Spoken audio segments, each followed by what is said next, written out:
balanzija. Mega zombie balanzija. My tongue balanzija.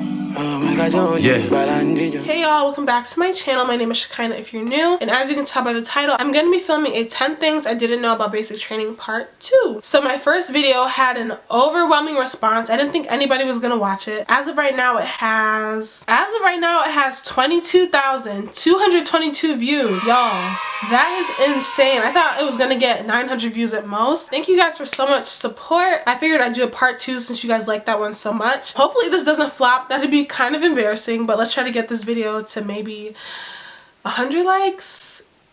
If it doesn't, that'd be kind of embarrassing, but hopefully y'all will help me out. And yeah, let's get right into this video. But before we do, be sure to like, comment, and subscribe. I've gotten a crazy amount of subscribers since my last video, and I'm glad to see that you guys are rocking with me. And don't forget to follow me on Instagram, Twitter, Snapchat, because y'all, I be on there the most. I'm gonna try to be more consistent on here, but I be on there the most. Let's get right into this video. Alright, so the first thing I didn't know, or like something I'd want to know, is not to overpack.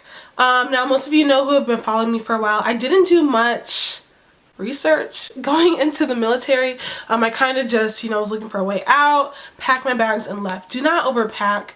They will give you money to go shopping. You don't need anything but maybe $50, a toothbrush, some stuff to clean yourself, hygiene products, okay? Don't pack anything. I suggest that you have your family send you a box of everything you need once you get there so that you don't have to worry about lugging that around, because everything you pack is everything you'll carry. Keep that in mind. Do not overpack. You will simply regret it in the long run, or you might just end up getting rid of everything, so you'll be wasting everything. I know a lot of people say not to bring like electronics, but I did personally, just because they were locked up anyways and I would be able to use them in AIT. I did have my mom bring my laptop, computer, and camera to me on family day. That way I would have it for me to take to AIT. Second thing I didn't know was how many shots I would get in reception. If you have a fear of needles, this is something you might want to know. When we got to reception, there was, I can't remember what day it was, but they're like, okay, it's time for immunizations. We have to get you guys your shots. Nobody told me anything about that. I don't like needles. I don't like getting my blood drawn. So to see that and hear that, I was terrified. They lined us up in a single file line, had people with needles back to back to back to back to back. Shots, shots, shots, shots, shots, shots. Everybody! Shots, shots, shots, shots, shots, shots. It was crazy. My arm was sore for I think the next 2 days. I did not expect that. Didn't know that was gonna happen, and I wish somebody would have gave me a heads up, so here I am giving y'all a heads up. Next thing I didn't know about was calling cadence. I think it was around blue phase of basic training where our drill sergeants were like, okay y'all, we're gonna start calling cadence. I'm like, calling cadence? What is that? We about to sing? I feel like going to the army really breaks you out of your shell. Like, they're forcing you to be loud. If you're a quiet person, you're not gonna be a quiet person after basic training. I'm gonna tell you that. Like, they force you to sing, they force you to sound off. I think I left basic training with no voice because I was sounding off every single day, calling cadence, singing songs. I had so many favorites, y'all. It got to the point where in AIT, when my friends would call me, I'd be singing cadences on the phone and they'd be like, girl, what the hell is that? Like, it was just, I didn't know that was gonna be a thing, and those songs be hitting, so calling cadence, I had no idea about that. Alright, so the next thing I have on my list is Ruck Marches. Y'all, I don't know what I thought I was going to the army to do, but I didn't know that I really didn't. Because now that I think about this, what did I think I was going to be doing in basic training? Running and eating and sleeping? I don't know. Like, it's real training. It's real basic combat training. I had no idea about ruck marches. Basically, on a ruck march, you'll pack up your ruck, which is a giant backpack, like how you see in cartoons, with your sleeping mat, all kinds of gear for the field, and you will walk. You will walk far. I think you go on 3 rucks in basic training. The first one's not that bad. I can't remember what it's called. The second one, I can't remember what it's called, but I do know the third one was called the Forge, and that one was hell. That was hell on earth, I believe.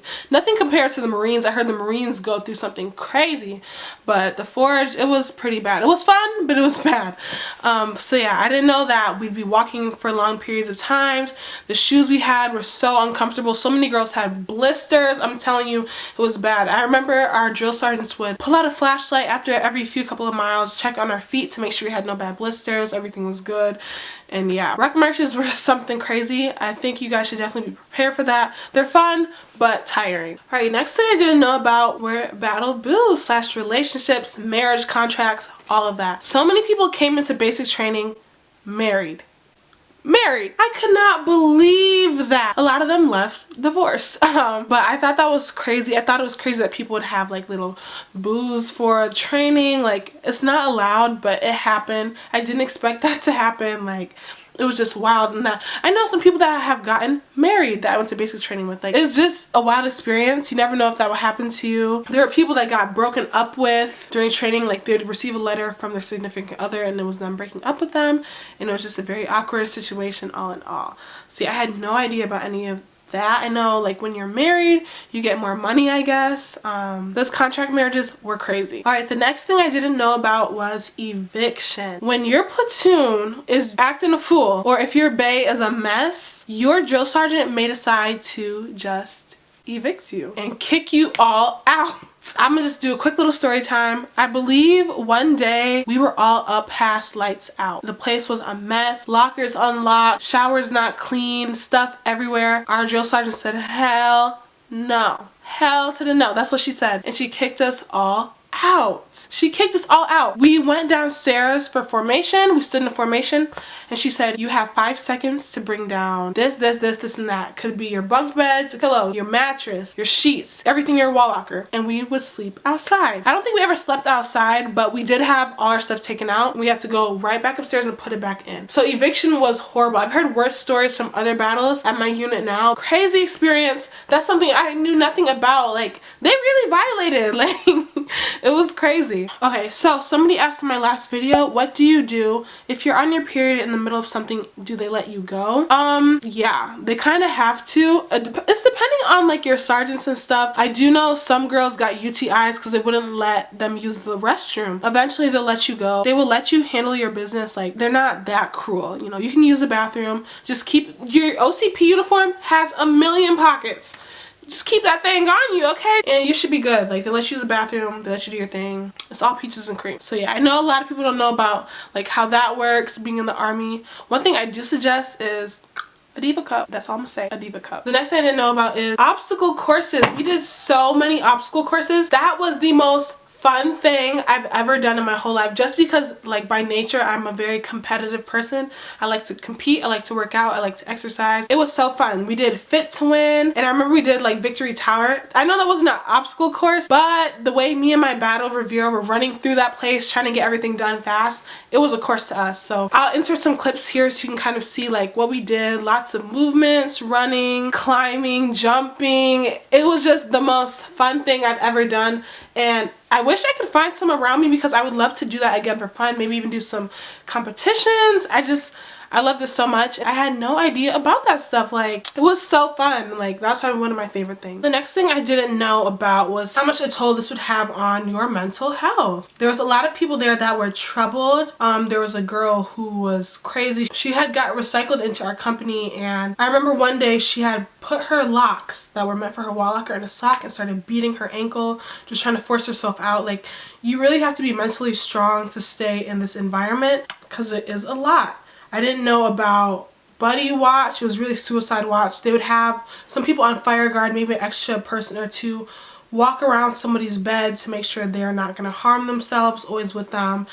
It can really be a toll on your mental health. I remember I did have a breakdown because I got in trouble in basic training, and I'm used to adults liking me, so to have somebody yelling at me all the time and not liking me and feeling like I'm always going to get in trouble really scared me. And I remember having a panic attack, thinking I was going to get recycled, which was my biggest fear. If you don't know what that is, I talked about it in my last video, but yeah, you really have to be mentally strong to be in that environment. And last but not least, thieves.